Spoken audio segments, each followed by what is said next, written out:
CPM ജില്ലാ committee ഓഫീസിൽ വെച്ച് പോസ്റ്റൽ ബാലറ്റുകൾ പൊട്ടിച്ച് തിരുത്തിയിട്ടുണ്ടെന്ന ഗുരുതര വെളിപ്പെടുത്തലുമായി CPM നേതാവ് ജി സുധാകരൻ. സർവീസ് സംഘടനാ വോട്ടുകളിൽ കുറെ എണ്ണം മറിച്ച് ചെയ്യുന്നുണ്ടെന്നും അദ്ദേഹം പറഞ്ഞു. 1989 KV ദേവദാസ് മത്സരിച്ച തെരഞ്ഞെടുപ്പിനെ കുറിച്ചാണ് സുധാകരന്റെ വെളിപ്പെടുത്തൽ.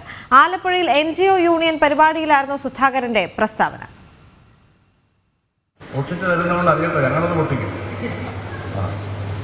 അത് പൊട്ടിക്കുമെന്ന് അറിഞ്ഞിരിക്കും, അത് തരുന്നത് നമ്മുടെ കയ്യിൽ.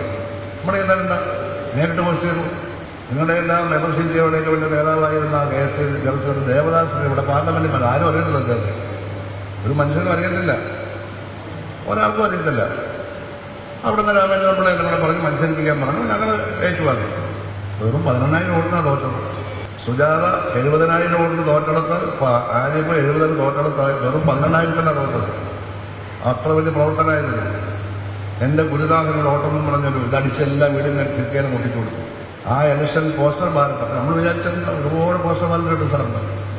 അപ്പോൾ എല്ലാം DC ഞങ്ങൾ പൊട്ടിക്കാനൊന്നും പ്രയാസമില്ല. 15% വോട്ട് ചെയ്തത് അപ്പുറത്തായിരുന്നു കിട്ടിയത്.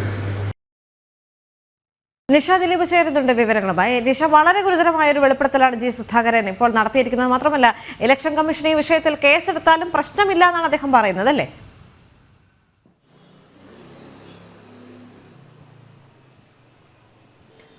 ദേവിക, രഹസ്യാത്മകത കാത്തുസൂക്ഷിക്കേണ്ട ഇലക്ഷൻ പോലുള്ള നടപടിക്രമത്തിൽ CPM കാണിച്ച കൃത്രിമത്വത്തെക്കുറിച്ചാണ് ജി സുധാകരന്റെ വെളിപ്പെടുത്തൽ.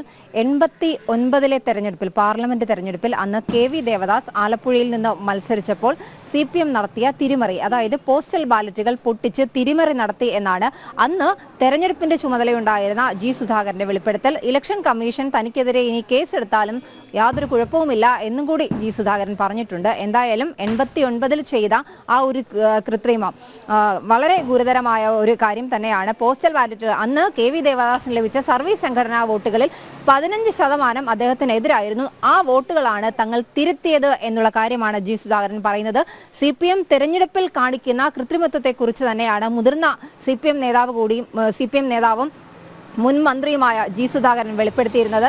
എന്തായാലും ഗുരുതരമായ ആരോപണം തന്നെ, ഗുരുതരമായ ഒരു വെളിപ്പെടുത്തൽ തന്നെയാണ് ജി സുധാകരന്റെ ഭാഗത്തുനിന്ന് ഉണ്ടായിരിക്കുന്നത്. തെരഞ്ഞെടുപ്പ് പോലെ സുതാര്യമായ ഒരു നടപടിക്രമത്തിൽ, രഹസ്യാത്മകത കാത്തുസൂക്ഷിക്കേണ്ട തെരഞ്ഞെടുപ്പ് പോലുള്ള നടപടിക്രമത്തിൽ CPM പണ്ട് മുതൽ തന്നെ നടത്തുന്ന കൃത്രിമത്തെക്കുറിച്ച് തന്നെയാണ് മുതിർന്ന നേതാവ് കൂടിയായ ജി സുധാകരൻ വെളിപ്പെടുത്തിയിരുന്നത്. എന്തായാലും സർവീസ് സംഘടനകൾ പോസ്റ്റൽ വോട്ട് ചെയ്യുമ്പോൾ അതിന് രഹസ്യ സ്വഭാവം കാത്തുസൂക്ഷിക്കാൻ കഴിയില്ല എന്നുകൂടി തന്നെയാണ് മുതിർന്ന നേതാവായ ജി സുധാകരന്റെ വെളിപ്പെടുത്തൽ. എന്തായാലും പോസ്റ്റൽ വോട്ടുകൾ ചെയ്യുന്ന ആളുകൾ ആരും മറിച്ച്, അതായത് CPM-നല്ല വോട്ട് ചെയ്യുന്നതെങ്കിൽ തീർച്ചയായും അത് കണ്ടുപിടിക്കുമെന്നും അത് തിരുത്തുമെന്നും അതിൽ കൃത്രിമം നടത്തും എന്നുള്ള ഒരു മുന്നറിയിപ്പ് ഇപ്പോഴും തുടരുന്ന ഒരു കാര്യം തന്നെയാണ്. CPM ഇത്തരത്തിൽ തന്നെ ഒരു തെരഞ്ഞെടുപ്പിൽ പോലും കൃത്രിമം കാണിക്കുന്നു എന്ന് തന്നെയാണ് മുതിർന്ന നേതാവായ ജി സുധാകരൻ വെളിപ്പെടുത്തിയിട്ടുള്ളത്. ഇലക്ഷൻ കമ്മീഷൻ തനിക്കെതിരെ ഇനി കേസെടുത്താൽ പോലും തനിക്ക് യാതൊരു പ്രശ്നവുമില്ല, CPM ചെയ്യുന്ന കാര്യമാണ് ഇത്തരത്തിലുള്ളത് എന്നുകൂടി പറഞ്ഞുകൊണ്ടാണ് ഇന്നലെ NGO യൂണിയന്റെ സംസ്ഥാന സമ്മേളനത്തിന്റെ ഭാഗമായി നടന്ന ഒരു പൊതു ചടങ്ങിൽ വെച്ചാണ് ജി സുധാകരന്റെ വെളിപ്പെടുത്തൽ. എന്തായാലും സർക്കാർ ഉദ്യോഗസ്ഥർ പോസ്റ്റൽ വോട്ട് ചെയ്താൽ, സർവീസ് സംഘടനയിൽപ്പെട്ടവർ പോസ്റ്റൽ ബാലറ്റുകൾ ഉപയോഗിക്കുമ്പോൾ തങ്ങളത് അറിയും, CPM അതറിയും. മറിച്ചാണ് വോട്ട് ചെയ്തതെങ്കിൽ CPM അത് കൃത്യമായി തന്നെ അറിയും എന്ന തരത്തിലുള്ളൊരു വെല്ലുവിളി അടക്കമാണ് ജി സുധാകരൻ ഇപ്പോൾ നടത്തിയിട്ടുള്ളത്. ദേവിക, ശരി.